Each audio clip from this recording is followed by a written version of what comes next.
એકાંતિક ભક્ત એટલે એવું નથી કે બહારનું ખાવાનું મૂકી દીધું, બહારનું પીવાનું મૂકી દીધું, કોઈના ઘરનું ખાવાનું મૂકી દીધું, એનાથી એકાંતિક ન કહેવાય. એ તો રસોડા પૂરતું એકાંતિક છે. કેવું છે?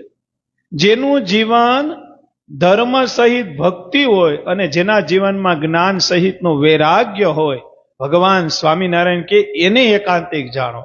બહારનું ખાવાનું મૂકી દે, બહારનું પાણી મૂકી દે, હોટલનું આનું તેનું એ મૂકવાનું છે. એકાંતિક ધર્મનો એ પેલું પગથિયું છે, એ બહુ જરૂરી છે જીવનમાં. પણ એનો મતલબ એવો નથી કે તમે એકાંતિક થઈ ગયા. બહારનું ખાવા પીવાનું મૂકી દેતા તમે એકાંતિક થઈ ગયા એ નથી. એ એકાંતિકપણાનું પેલું પગથિયું છે. એકાંતિક તો ત્યારે જ મહારાજ કબૂલ કરે જ્યારે આપણું જીવન ધર્મ સહિત ભક્તિ કરતા હોય અને જ્ઞાન સહિત આપણા જીવનમાં વૈરાગ્ય હોય. વૈરાગ્ય બે પ્રકારના હોય. આપણે એમ કહીએ કે આપણે આ વસ્તુ નથી ખપતી, પણ એ બાહ્ય દ્રષ્ટાંત છે. જ્યારે ત્યાગ કરવો, વૈરાગ્ય એટલે ત્યાગ. જો અંતરથી ત્યાગ કર્યો હોય તો મહારાજ કે બહુ મોટો વૈરાગ્ય છે. બહારથી આપણે ત્યાગ કરી દીધો ને વૈરાગ્ય પામી લીધું એવું નથી. જે વસ્તુને આપણે અંતરથી જ છોડી દીધી છે, પછી બારે ન આવે ને અંતરે ન આવે. બાકી ઘણી વખત કેવું થાય, આપણે બહારથી છોડી દીધું છે બધું, પણ અંતરમાં એના વિષય ભોગવીએ છીએ. મહારાજ કે તો એ પણ એકાંતિક પણ નથી. મહારાજ કે કારણ કે અંતરથી તો તું એ વિષય ભોગવ જ છો, તે બહારથી સમાજની દ્રષ્ટિએ આ બધું ત્યાગ કર્યો, અંતરમાં તો એ વસ્તુ પડી જ છે. એટલે મહારાજ કે એટલી સત્સંગમાં ખામી છે, અને આ ખામી દૂર કરવાનો કોઈ રસ્તો હોય તો એ ભગવાનના લીલા ચરિત્ર છે, ભગવાનની કથા છે, ભગવાનની વાર્તા છે. જીવને શાંતિ ભગવાનના ચરિત્ર જ આપી શકે, અન્યથા કોઈ વસ્તુ ન આપે.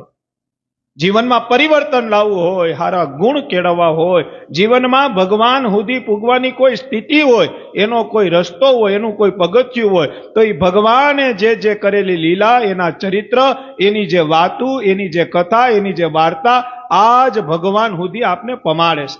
કારણ કે કથા વાર્તા છે ભગવાનમાં હેત થાય, ભગવાનમાં વિશ્વાસ થાય, ભગવાનમાં ભરોસો થાય. અને જેટલો વિશ્વાસ ભગવાનમાં થાય એટલો આ લોકનો વિશ્વાસ તૂટતો જાહે, અને જેટલો આ લોકનો તૂટતો જાહે અને ભગવાનમાં જેટલો વિશ્વાસ બંધાતો જાહે, ભગવાન એટલા આપણાથી નજીક થતા જાય. ભગવાનને નજીક લાવવાનું સાધન જ આ છે કનુ બાપા, ભરતભાઈ, કે ભગવાન ઉપર તમને કેટલો ભરોસો છે, કેટલો વિશ્વાસ. મેં કાલે 2-5 હરિભક્તો આવ્યા ત્યારે કીધું હતું કે ભગવાનમાં નિષ્ઠા કેવી, તો કે ભગવાનના સુખે સુખી અને ભગવાનના દુઃખે દુઃખી.